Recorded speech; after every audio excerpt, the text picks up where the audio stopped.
Anyone else completely exhausted from midterms? I think I've consumed my body weight in energy drinks this week. Tyler, you need to sleep at some point. Caffeine can't replace actual rest. I'm right there with you, Tyler. Been pulling all-nighters for 3 days straight. At least you guys are almost done. I still have 2 more exams and a programming project due Friday. Sam, didn't you start that project like a month ago? Started it, yes. Made meaningful progress?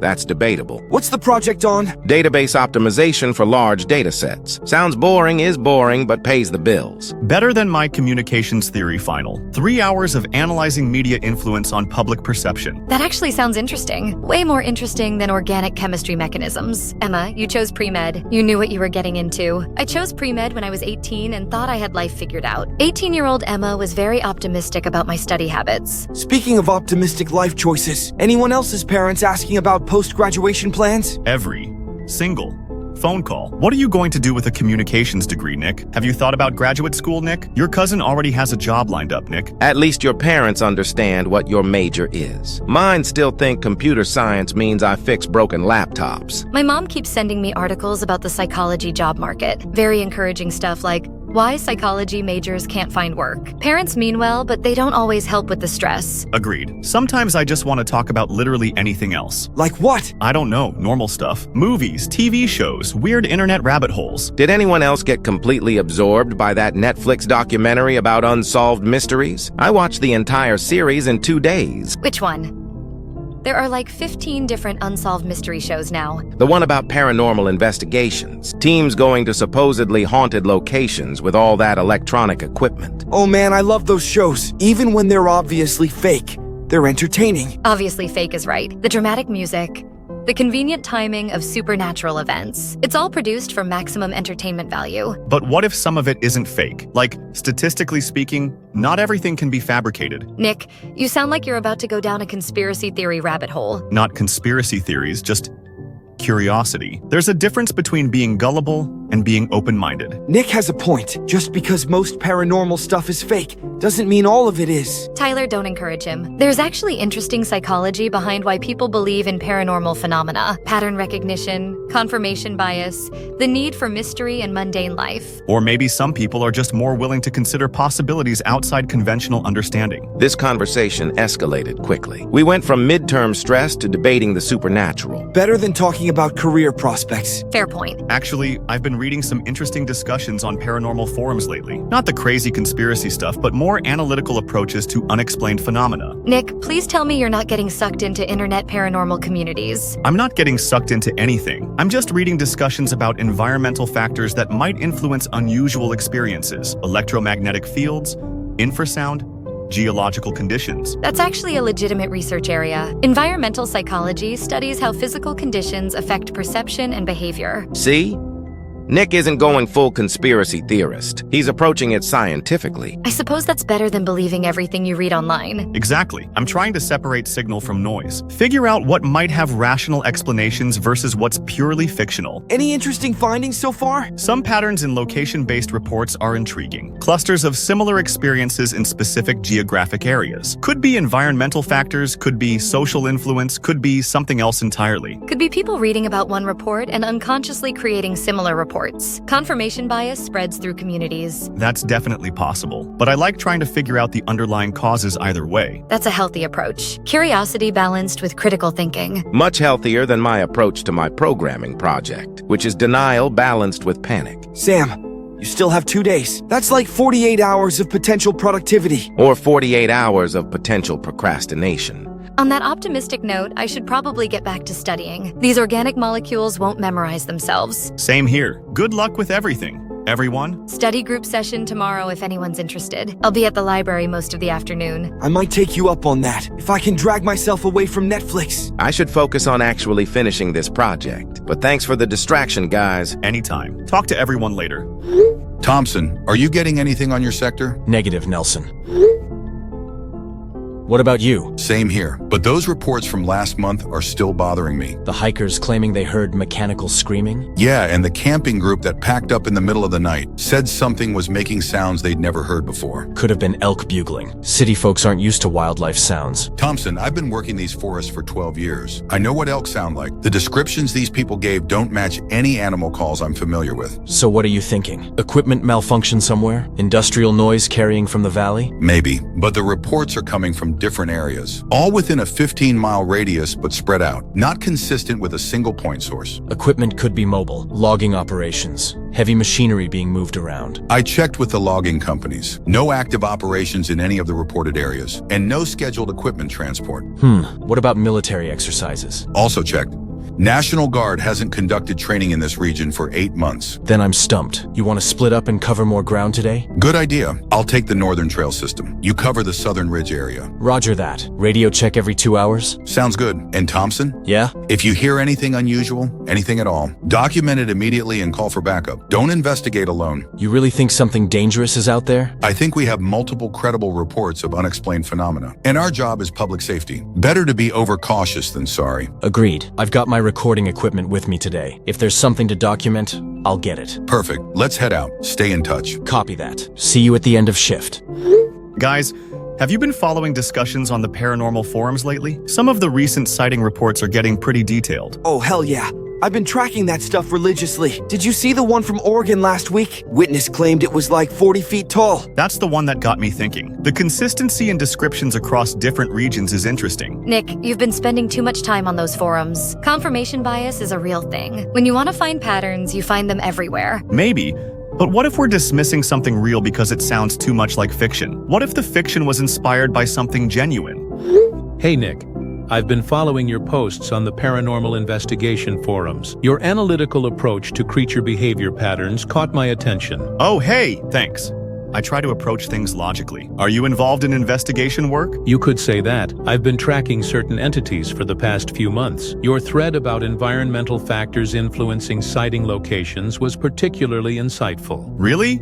I wasn't sure if anyone would take that seriously. Most people just want to argue about whether things are real or fake. That's exactly the problem with most online paranormal communities. They're more interested in being right than finding truth. Your approach is different though. You look at behavioral patterns, environmental correlations, witness reliability factors. I studied psychology and environmental science before switching to communications. I guess that background influences how I analyze this stuff. It shows. That's actually why I'm reaching out. I'm currently investigating something significant, and I could use someone who thinks like you do. Investigating what exactly, and where? I'd prefer not to get too specific in text messages, but let's just say I'm dealing with something in an abandoned location, something that matches several of the behavioral patterns you've written about. That sounds incredible. Are you talking about an actual field investigation? Like physically going to locations? I don't just read about these things, Nick. I find them. I document them. I try to understand them. Wow, I've never met anyone who actually does fieldwork. Most forum users just share stories and debate theories. That's because real investigation is dangerous. It requires commitment that most people aren't willing to make. But from your posts,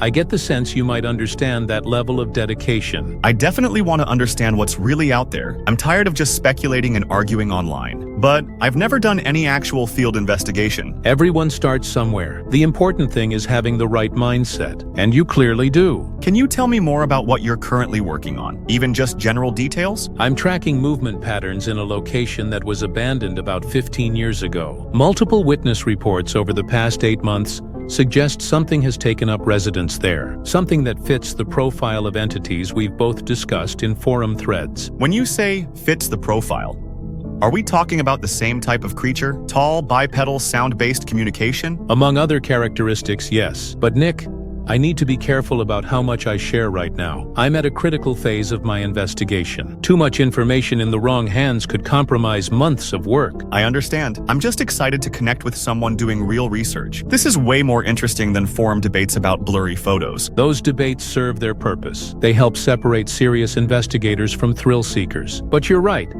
There's a difference between discussion and discovery. Have you been to the location yourself? Actually seen evidence firsthand? I've been monitoring the area for 3 weeks now, setting up equipment, documenting patterns, gathering data, but I haven't made direct contact yet. That's the next phase. Direct contact? Is that safe? Probably not, but understanding requires risk. You can't study something from a distance forever. That's both exciting and terrifying. When do you think you'll have more information to share? Soon. I'm planning to move to the final phase within the next few days. After that, I'll either have definitive proof Or what? or I'll know for certain that I was wrong about everything. Either outcome will give us something concrete to discuss. I really hope you find what you're looking for, and I hope you stay safe while doing it. I appreciate that. It's been a long time since I've had someone who understands what this work means. Most people think it's just a hobby or an obsession. Well, maybe it is an obsession, but some obsessions lead to important discoveries. Exactly. Look, I need to wrap this up for tonight. I have equipment to prep for tomorrow's monitoring session. Can we continue this conversation tomorrow evening? Absolutely. I'm really looking forward to hearing more about your work. And I'm interested in your thoughts on some of the patterns I've been documenting. Your analytical perspective could be exactly what I need. I'll do whatever I can to help. I had a feeling you'd say that. Talk to you tomorrow. Talk tomorrow. Good luck with your prep work.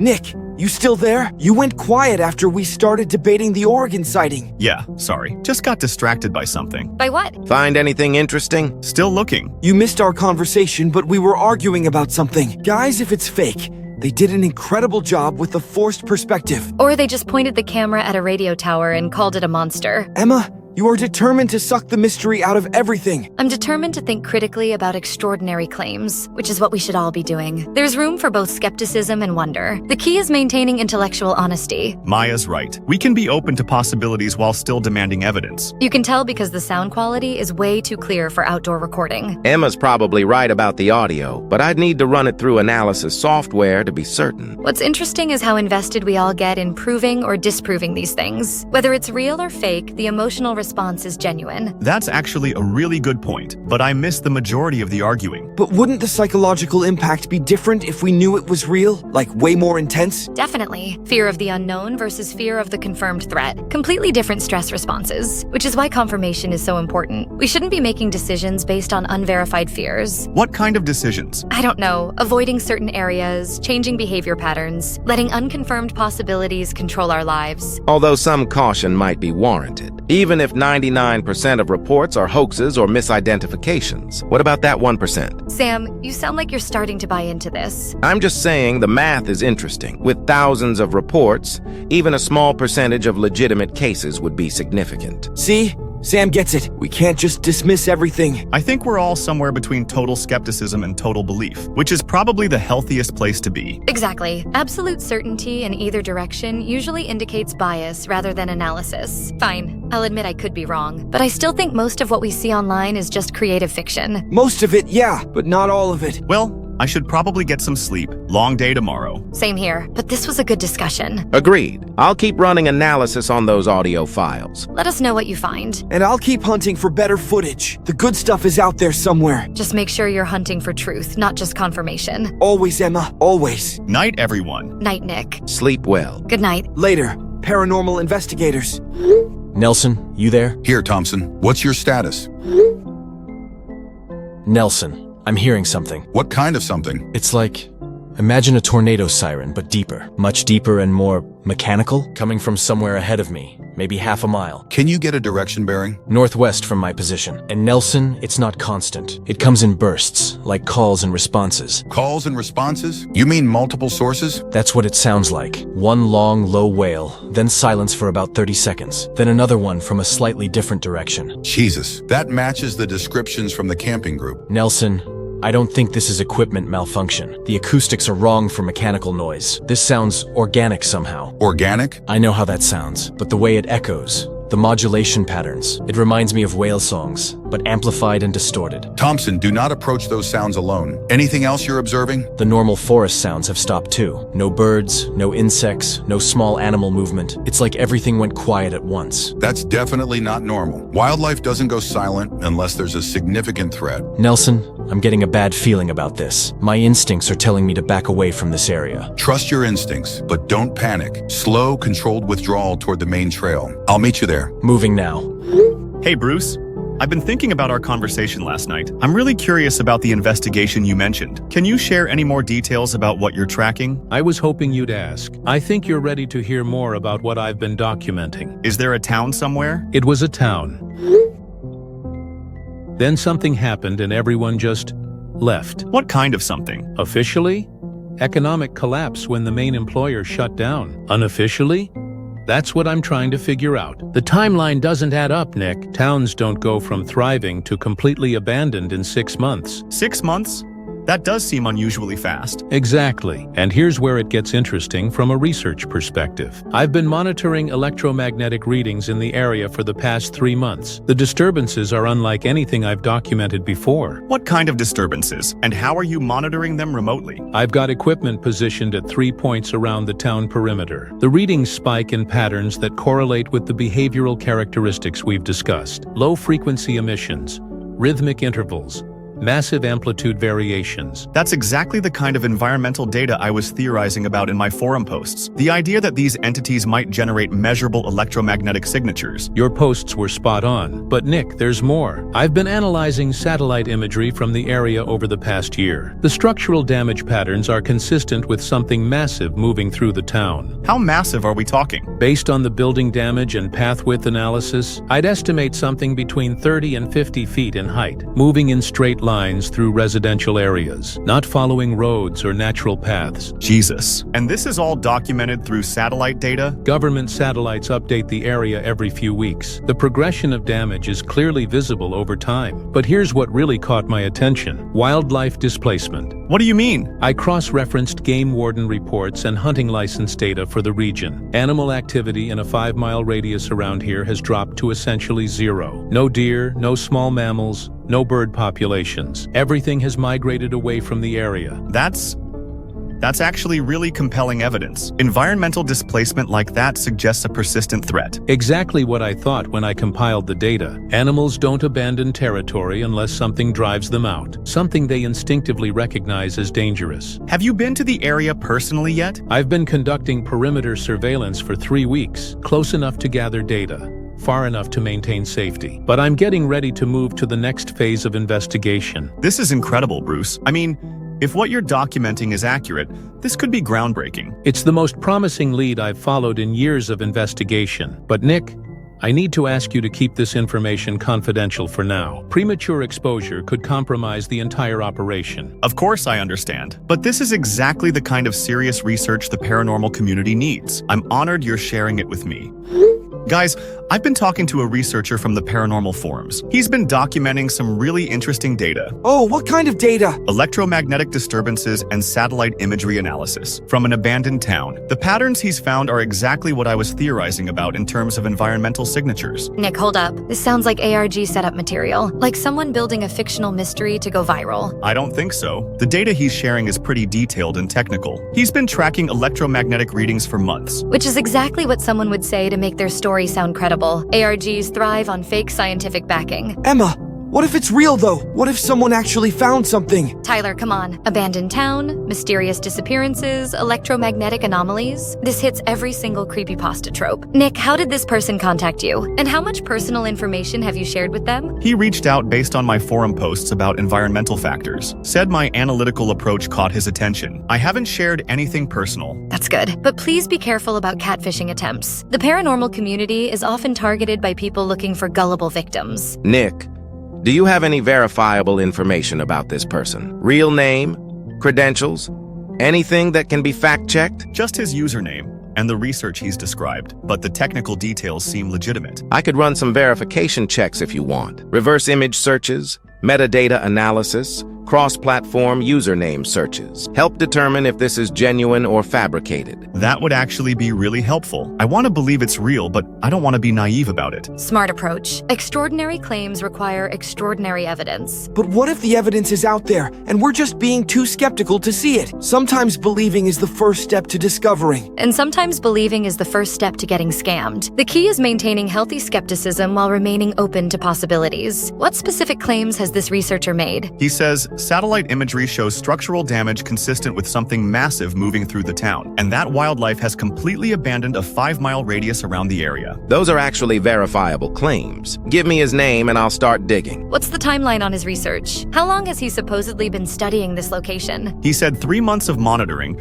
but he's been investigating the area longer than that. The town was abandoned about 15 years ago, but the recent activity is what caught his attention. 15 years is a long time for something to remain hidden, but if it's in a truly abandoned area, maybe nobody was around to witness anything. Or maybe it's a convenient time frame for someone creating a fictional backstory. Old enough to seem mysterious, recent enough to seem relevant. Emma raises valid points. But let's see what Sam's research turns up before drawing conclusions. I hope you don't mind, but I mentioned your research to some friends. I didn't give any specific details, just general information about electromagnetic monitoring. Nick, I explicitly asked you to keep that information confidential. Why would you share it without checking with me first? I'm sorry I didn't mention you personally or any identifying details. I just said I was talking to a researcher from the forums. That's still more exposure than I'm comfortable with right now. This investigation is at a critical phase. Too much attention could compromise everything I've been working toward. I understand, and I apologize. My friends are just trying to help verify information. They're not trying to interfere with your work. Verify information? What exactly are they planning to verify? Just background stuff.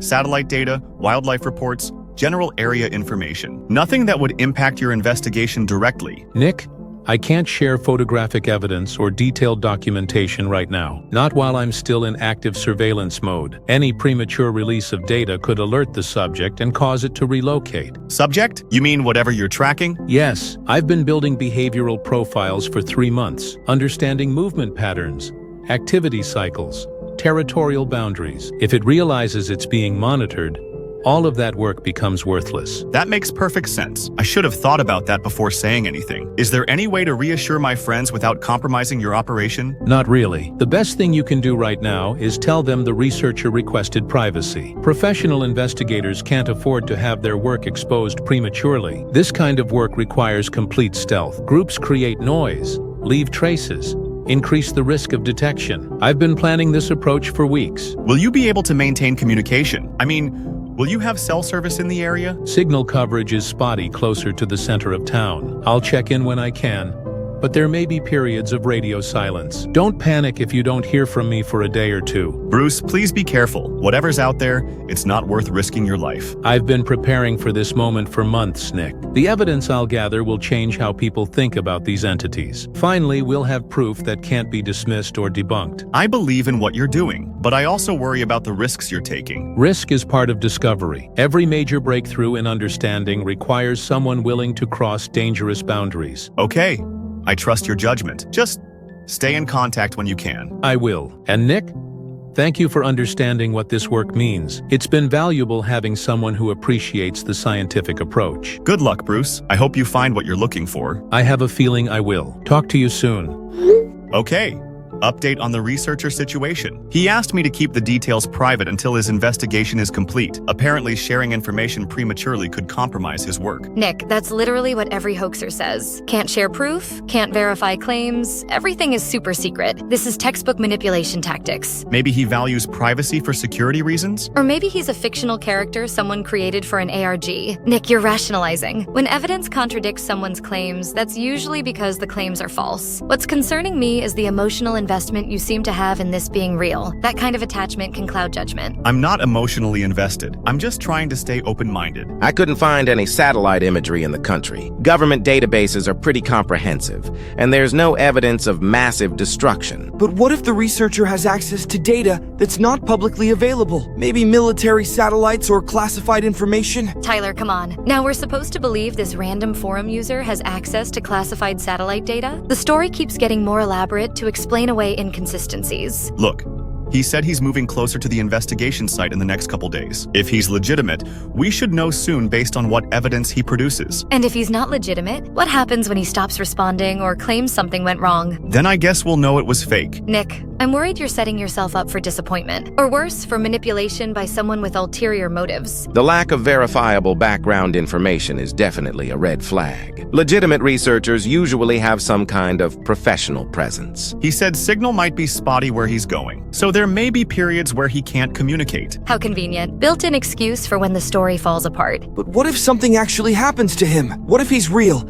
and he's putting himself in danger? Tyler, that's exactly the kind of emotional manipulation Emma is talking about. Creating scenarios where we feel responsible for a fictional character's safety. I hear what everyone is saying, but I think we should wait to see what happens before completely dismissing this. Fine. But promise me you won't do anything impulsive. Don't try to contact this person's family. Don't plan rescue missions. Don't give out personal information. I promise I'll be careful. And keep us posted on any new developments. The more information we have, the better we can assess the situation. Will do. Hopefully we'll have answers soon one way or another.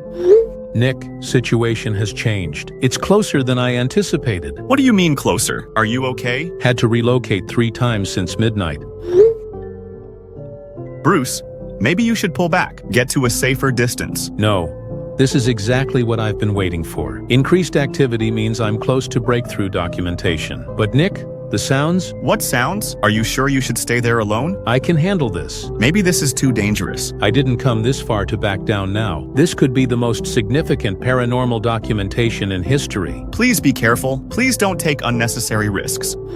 Guys, I just got some really concerning messages from that researcher, Bruce. He says the situation in that abandoned town has escalated. Escalated? Nick, this is getting ridiculous. This person is clearly spinning an elaborate fiction, and you're falling for it completely. But what if he's actually in danger? What if something is really happening to him? Tyler, nothing is happening to him because he's probably sitting in his bedroom making up stories. This is exactly how these hoaxes work. They gradually escalate the drama to increase emotional investment. But his messages seemed genuinely panicked, like he was actually scared. Fear can be convincingly simulated in text, Nick. Although, let me ask you something. Are the messages coming at consistent intervals, or are they more sporadic and reactive? Definitely sporadic, like he's responding to things happening in real time. That's interesting. Fabricated conversations usually have more artificial pacing, but it could still be sophisticated roleplay. I've been digging deeper into this Bruce person's online presence. It's surprisingly limited. Just forum activity over the past 4 months, mostly paranormal discussion threads. What does that mean? Either he's very privacy conscious, or the account was created specifically for this purpose. Most people have some kind of digital footprint going back years. See? That's exactly what I've been saying. This whole thing is fabricated. Or maybe he's just someone who values anonymity. Plenty of paranormal investigators use pseudonyms for safety reasons. Tyler, you're grasping at straws. He said he needs to maintain radio silence for a few hours. Thinks active communication might be helping whatever he's tracking to locate him. How convenient. Built-in excuse for when the story needs a dramatic pause. It didn't feel like creative writing. Look, I think we should approach this systematically. Let's see if anyone else in the paranormal community knows about this researcher or this investigation. That's actually a really good idea. If he's legitimate, someone else might have heard of his work. And if he's fake, we might find other people who were targeted by the same hoax. Now that's the first reasonable suggestion anyone's made. Should we mention his username specifically? Yeah. We'll need to be specific to get useful information, but we should be careful about how we frame the inquiry. Don't want to sound accusatory in case he's legitimate. And don't want to feed into the hoax if that's what this is. Fair point. How should we approach it? Simple information request. Ask if anyone has heard of investigation work being conducted in abandoned towns. See what responses we get. I really appreciate everyone helping with this. Just promise me we're not going to do anything dangerous based on what we find, no matter what this investigation reveals. I promise. We're just gathering information. That's the smart approach. Let the evidence guide our conclusions, not our emotions. I'll start reaching out to contacts tonight. Should have some preliminary information within 24 hours. Perfect. And I'll check the more obscure forums. Sometimes the serious researchers avoid the mainstream communities.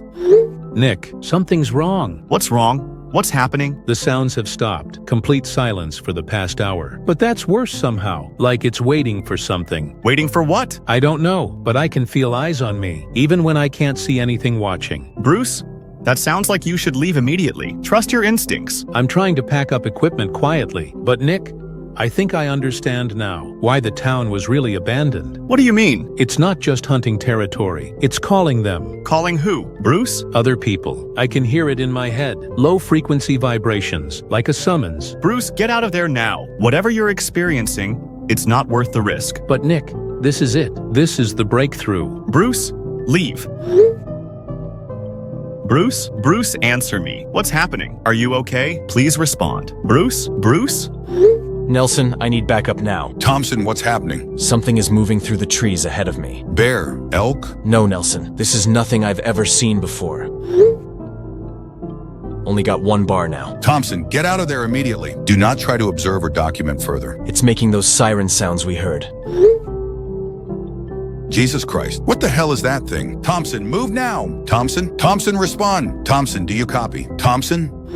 Guys! Bruce stopped responding mid-sentence. He was describing hearing some kind of call in his head. Then his messages just cut off. What do you mean cut off? His last message was incomplete, like he stopped typing in the middle of a word, and now he's not responding to anything. Nick, this is obviously the climax of whatever story he's been telling. The dramatic disappearance that's supposed to make us believe it was all real. But what if it's not a story? What if something actually happened to him? Then we would have heard about it through legitimate news sources. Missing persons cases get reported, especially when they involve someone conducting research. Not necessarily. If he's in a remote location that nobody monitors... Nick, I understand your concern, but we need to think rationally about this situation. I am thinking rationally. Someone I've been talking to for days has suddenly gone silent after reporting dangerous circumstances. That's cause for legitimate worry. Did his messages show as delivered? Yes.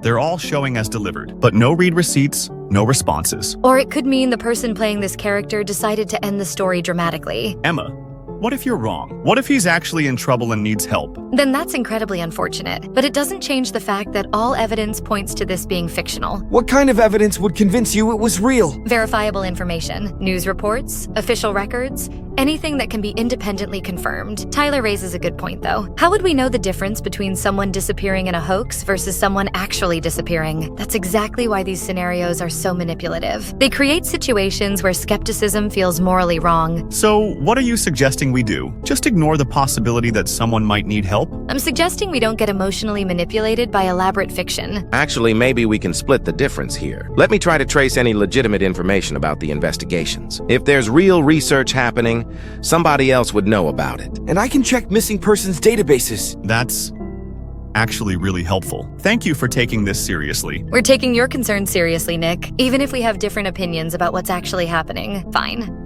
But I want everyone to promise we won't do anything reckless, no matter what we find or don't find. Like what? Like trying to go to this supposedly abandoned town, or contacting police about a potentially fictional missing person. Those are fair boundaries. Agreed. We're just gathering information. I should have results from my community outreach by tomorrow. If Bruce is a known researcher, someone will recognize his work. And if nobody's heard of him? Then we'll have a clearer picture of what we're dealing with. Hopefully that picture involves everyone realizing this was an elaborate hoax. Maybe. But I really hope Bruce is okay, either way. Hey, Nick. I saw your post on the main Paranormal investigation forum. You mentioned looking for information about field researchers. I might be able to help you out with that. Oh, hey, thanks for reaching out. Yeah, I'm trying to verify some information about an ongoing investigation. What kind of investigation are we talking about? Someone contacted me claiming to be tracking entities in an abandoned town, but I'm having trouble confirming whether he's legitimate. That's smart to verify. There's a lot of misinformation in this community. I'm part of a more serious research group chat, Deep Dive Paranormal. They might have better information about active investigations. Would it be possible for me to ask them about this? Sure, I can bring you into the chat, but heads up, they take verification seriously. Be prepared to provide details and sources. That's exactly what I'm hoping for. I want to separate legitimate research from fiction. Perfect attitude. Let me add you to the group. And Nick? Don't take it personally if they seem skeptical at first. They've dealt with a lot of hoaxers and thrill seekers.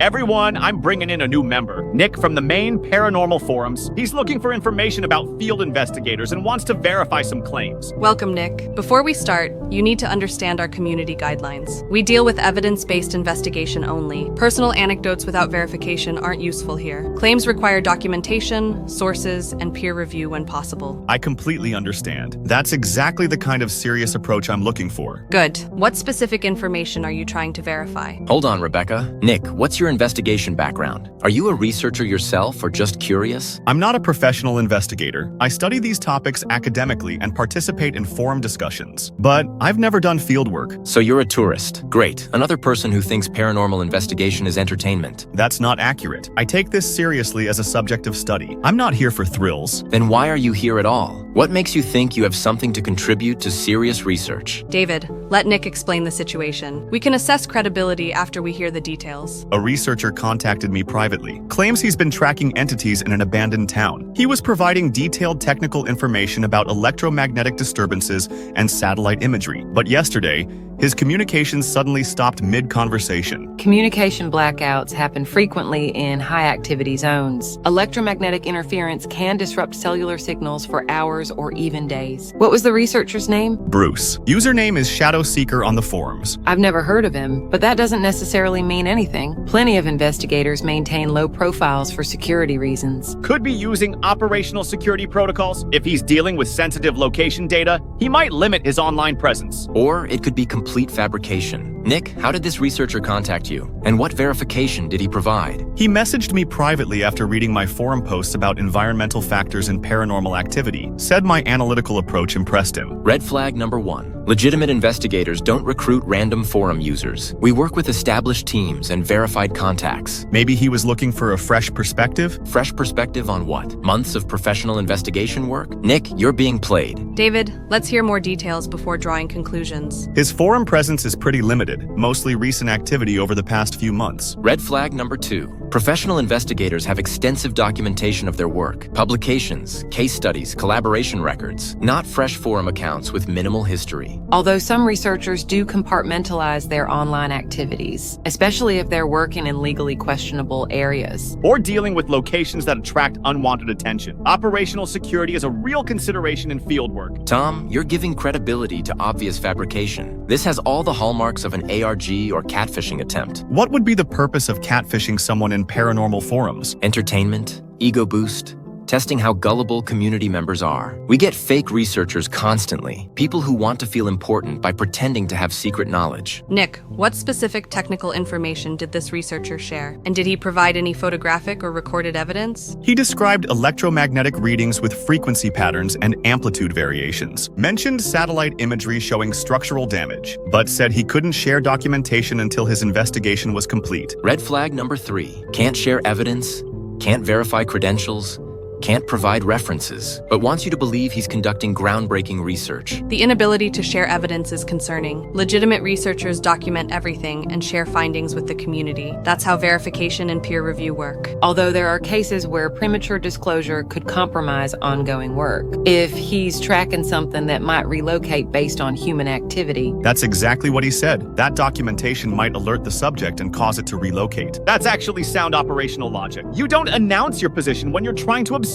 something. It's also convenient excuse for why he can't prove any of his claims. Nick, I've seen this exact scenario dozens of times. Someone contacts new forum members with exciting stories about secret investigations, provides just enough detail to seem credible, but never any actual proof, then disappears dramatically when pressed for evidence. But what if he's actually missing? What if something happened to him? Then it's an elaborate hoax designed to make you feel exactly what you're feeling right now. Concerned, invested, emotionally attached to a fictional character. Nick, has this researcher provided any information that can be independently verified? Location coordinates, official records, anything we can fact check? Said it was abandoned about 15 years ago? I can research abandoned settlements in our database, see if there's any legitimate background information. And I can cross-reference electromagnetic anomaly reports for that region. You're all wasting time on obvious fiction. But fine, knock yourselves out. David, we investigate claims systematically here. Even if we suspect hoaxes, we verify through proper research. That's how we maintain credibility as a community. And giving credibility to obvious fakes damages that reputation. When we treat every wild story as potentially legitimate, we look like amateurs. I appreciate everyone taking time to help with this. I just want to understand what's really happening. That's the right approach. I'll have preliminary research results by tomorrow. Same here. Anomaly data takes time to compile. Nick, in the meantime, don't attempt to contact this researcher through other means. And don't share specific details about our discussion outside this group. Understood. And Nick, when this turns out to be fake, learn from it. The paranormal community has real work to do. We can't afford to chase every creative writing project that comes along. If it's fake, I'll definitely learn from the experience. But I hope you'll give me credit if it turns out to be legitimate. I'll eat my words if you can provide one piece of verifiable evidence. Just one. That's fair. Evidence-based conclusions work both ways. We'll reserve judgment until we have data. I've been analyzing the message patterns from your researcher friend. The psychological indicators are complex. What do you mean? The stress markers in his language patterns are consistent with genuine fear responses. Fragmented sentences, increasing typos, escalating urgency. These are difficult to fake convincingly over extended conversations. So you think he was really scared? Either genuinely terrified or operating at a level of psychological manipulation that would require professional training. The behavioral consistency across multiple days of conversation is impressive if it's artificial. But you still think it could be fake? I think we're dealing with either a person in genuine distress or someone with sophisticated knowledge of crisis psychology. The problem is, from a text analysis perspective, both scenarios can look identical. That's not exactly reassuring. I know this isn't what you want to hear, but we need more concrete evidence. Psychological profiling can support other evidence, but it can't stand alone. So, what do you think we should do? Keep gathering information, but maintain emotional distance. Don't let concern for a potentially fictional character drive decision-making. And Nick? Be careful about how much personal information you share with anyone related to this situation. You think I might be in danger? I think people who target paranormal communities often look for emotionally invested individuals. Whether this is real or fake, you've become very invested very quickly. Point taken. I'll be more careful.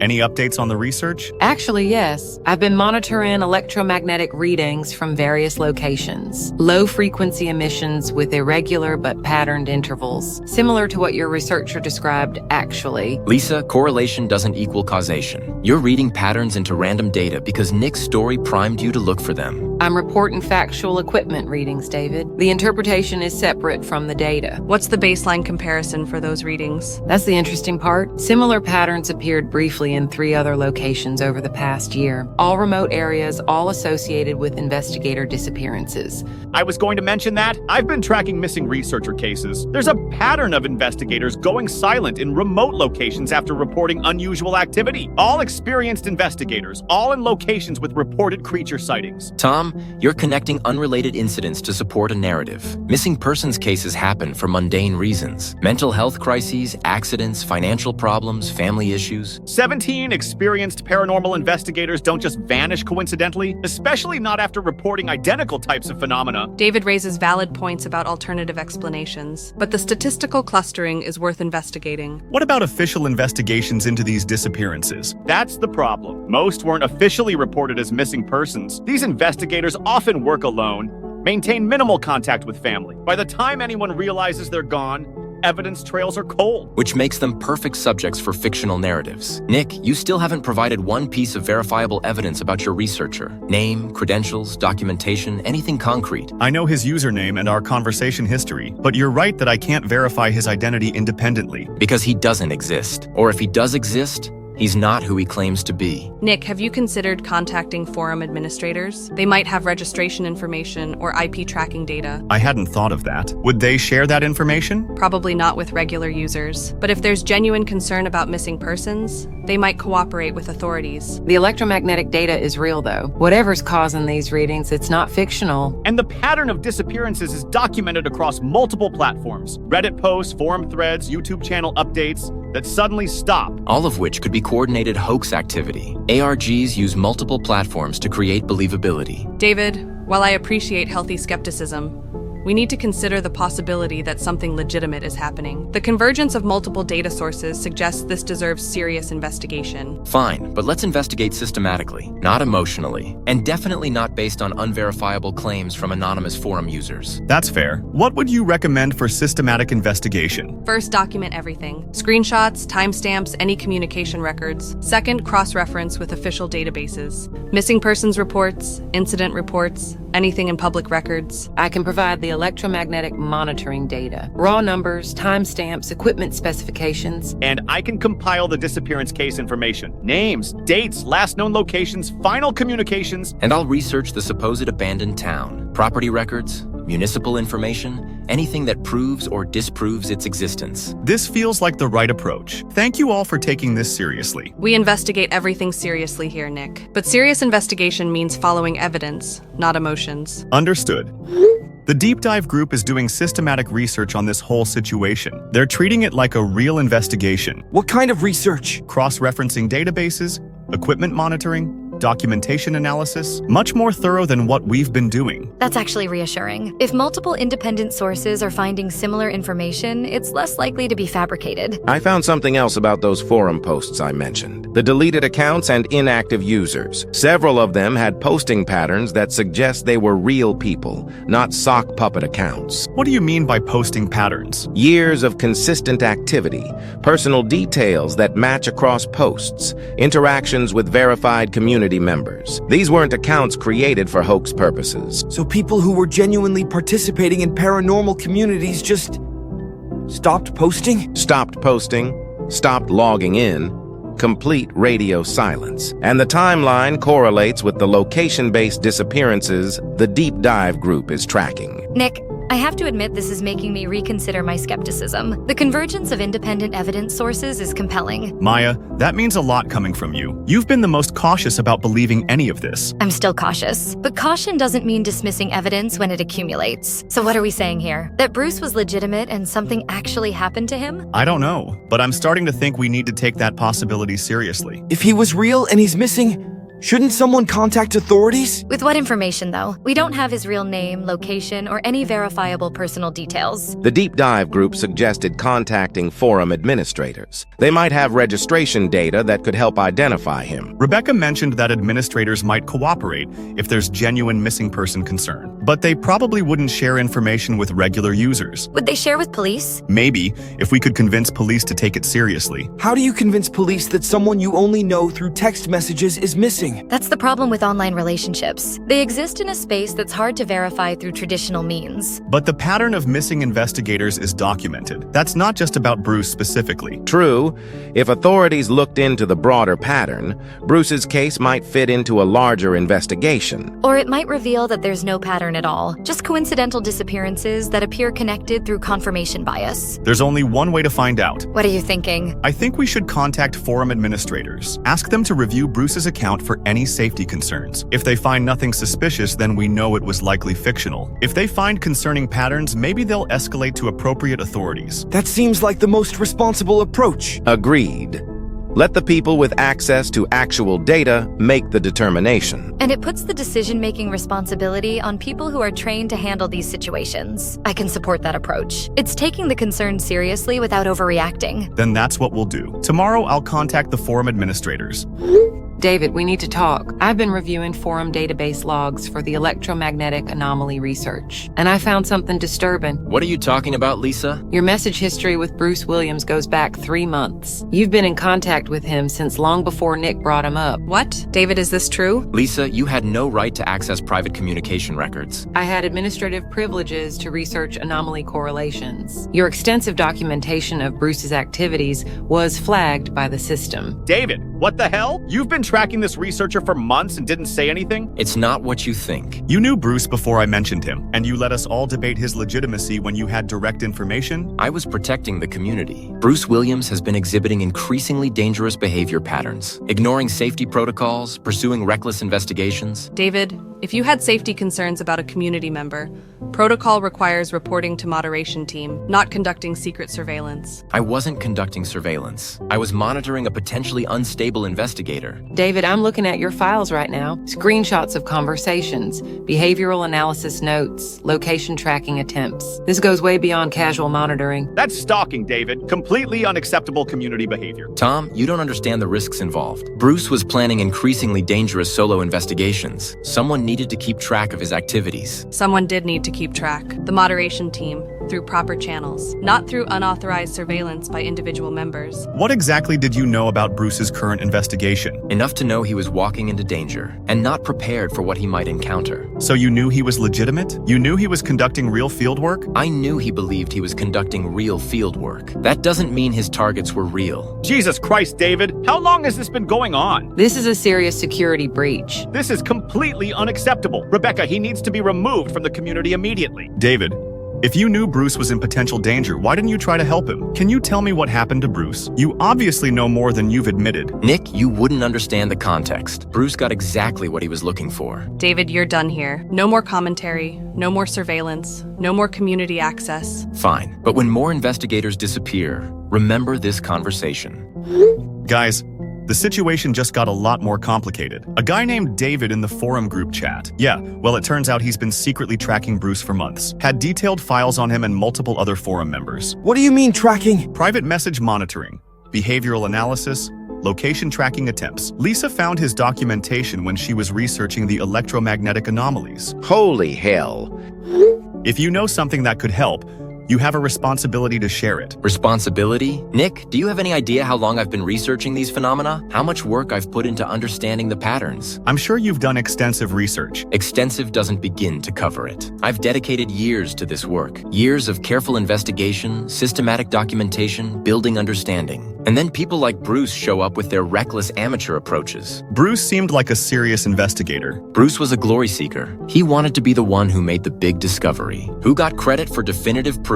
He had no appreciation for the methodical work that real research requires. So you were monitoring him to protect your research? I was monitoring him because he was going to ruin everything, stumbling around with inadequate preparation, compromising sites, alerting entities to human presence. Do you understand what happens when investigation sites get compromised? They become less useful for research? They become useless for research. And I wasn't going to let Bruce destroy years of careful work with his amateur enthusiasm. David, what exactly did you do? What I had to do. And you stopped him? I protected the integrity of the research. David, please tell me you didn't hurt Bruce. I did what was necessary to preserve years of investigation work. Bruce was never going to understand the importance of maintaining site security, never going to respect the protocols that keep investigations safe and productive. What did you do to him? I'm at the site now, Nick, where Bruce thought he was going to make his big discovery, where I've been conducting real research for over 2 years. David, where is Bruce?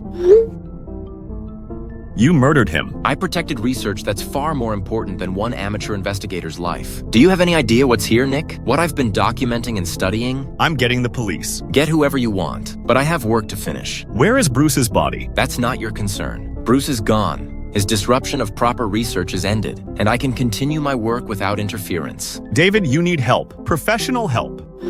Guys, emergency! David just confessed to killing Bruce. What? Nick, what are you talking about? David contacted me privately. He admitted to murdering Bruce to protect his research. Jesus Christ. Are you serious? Nick, you need to contact police immediately. This is an active confession to murder. But he's at some remote location hours away. He thinks they won't find him. Screenshot everything. Document all of his messages. I can't believe this is real. I thought this was all going to turn out to be some elaborate hoax. A guy actually murdered someone over paranormal research. This is completely insane. He's obsessed with protecting his systematic investigation. We should probably all be careful. If David was monitoring the deep dive forum, he might have information about other people too. This went from paranormal mystery to actual murder case. I don't know how to process this. Process it later. Right now, we need to make sure Nick is safe and David gets arrested.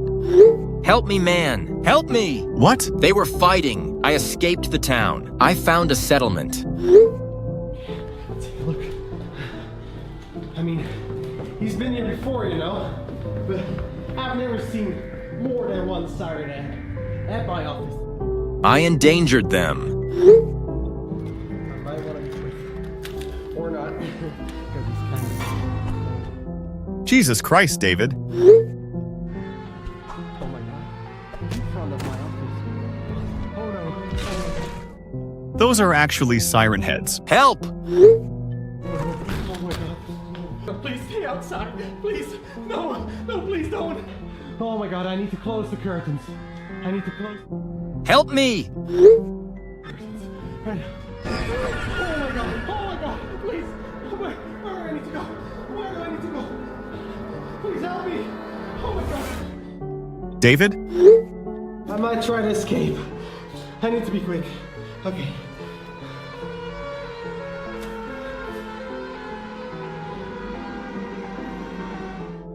David, are you there? David? He's gone? He's gone? Oh my god. Okay. Please respond.